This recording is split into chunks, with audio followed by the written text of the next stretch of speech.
process. Thank you, Minister. We'll now go to Mr. Jans for 6 minutes or less, please. Thank you, Mr. Chair, and thank you, Minister, for being here again today.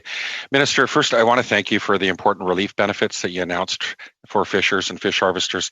My question around that is, when can fishers and fish harvesters expect money to start flowing through the harvester's benefit and the harvester's grant? Thank you, Mr. Johns. We recognize right from the start that this is going to be a critical piece for harvesters, making sure that they have what they need. We are working diligently around the clock to get this out as quickly as possible, recognizing how important it is to harvesters. It is a brand new program, so it has to be built from the ground up. As you can imagine, it's not just a matter of writing a check to everybody. So we're continuing to work to make sure with ESDC and finance to make sure that we get this out as quickly as we can. Just relaying, there's concerns about how quick they need that. As you can imagine, everybody's under so much pressure. Can you talk about new entrants and young fishers? What are you doing for them? Do you have any programs that you're going to announce to support them? Right now, they don't qualify for almost any of these programs. As I said to Mr. Cormier earlier, with new entrants, I have heard that concern from a number of new entrants. There are a number of programs available to people who need help. We are continuing to look at how we can address issues. The Prime Minister has said on many occasions that nobody's going to be left behind.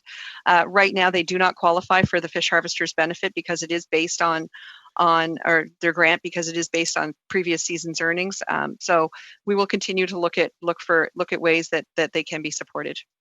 I'm going to circle back. Yesterday, we were talking about restoration and habitat protection, how important it is.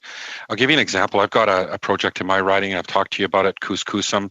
It's a project with the city of Courtenay, with the Comox Nation, with local community groups that have raised $1 million in the community. The province has put forward $1 million, and they need $3 million to buy this brownfield, a former mill site, to restore the area back to its natural habitat for salmon protection.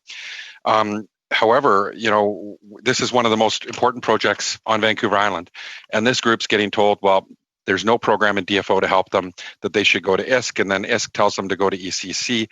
They're getting bounced around. Yet the government can find an extra $35 million for Big Bar, which we support. This has to happen.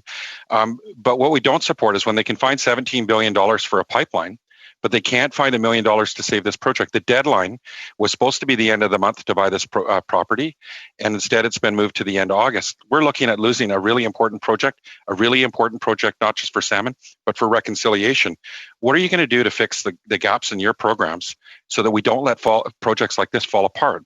And the province is going to end up with their $1 million back. They've vetted it. They know it's a good project.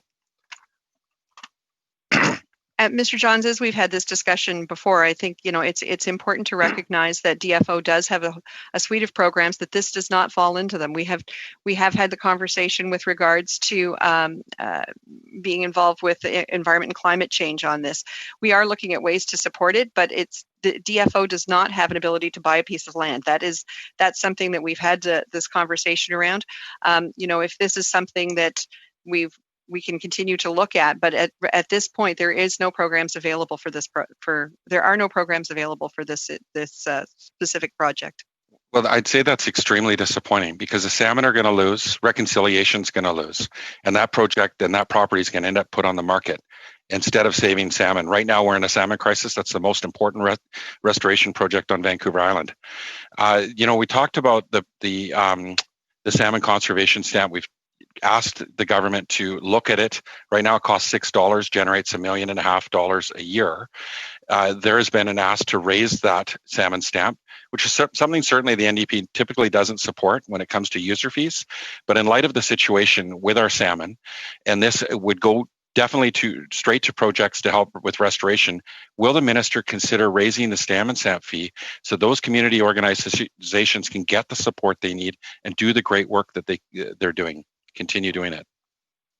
Thank you, Mr. Johns. We're continuing to work with a number of organizations, through a variety of means to make sure that we're addressing concerns that they have with regards to habitat restoration, with regards to, the wild Pacific salmon stock. I will take this and see if there is anything we can do, but maybe I can turn to my deputy and see if there's anything he can add here. Yes, Monsieur le Président, j'aurais un appel au règlement. Yes, I have a call to order.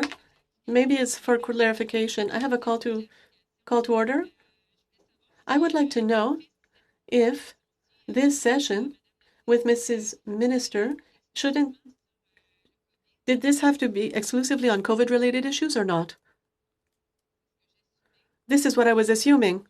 I had the impression that we were drifting towards other subjects that had nothing to do with the COVID crisis.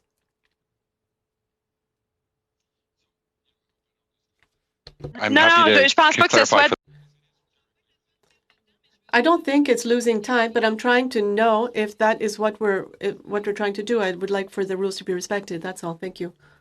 I'll refer to the clerk just to see if it's relevant or if it's supposed to be strictly on COVID-19. Nancy? You're muted, Nancy.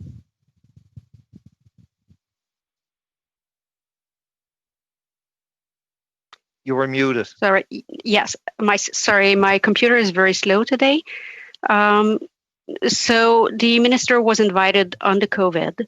Normally the members would ask questions related to the study. However, if the members ask outside the scope of the study and the minister wants to answer, it is up to the minister to answer the questions. Merci. Thank you. Chair, how much time do I have left since Can we go back we're to, stopped? we had asked my deputy to comment on the stamp. Okay, which I'm more than happy to do. Certainly, I mean, the Pacific Salmon Foundation does very good work with the money that's currently coming from the stamp. We are looking at how to increase that. It will, however, require a regulatory change. So it's not something that we can do straight away. And we also have to obviously consult with others before doing that. Great. How much time do I have, Mr. Chair? 1 minute. Okay. So this and how it relates to COVID is that there's a ton of people out of work right now.